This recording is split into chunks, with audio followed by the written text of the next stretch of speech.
The debate on dark empaths revolves around nature versus nurture.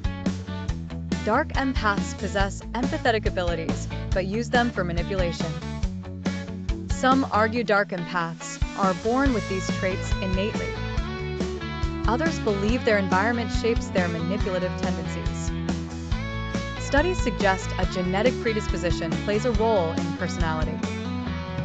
Yet, environmental factors indisputably influence behavior profoundly. Dark empaths may have innate potential amplified by surroundings. Childhood experiences can contribute significantly to dark empath development.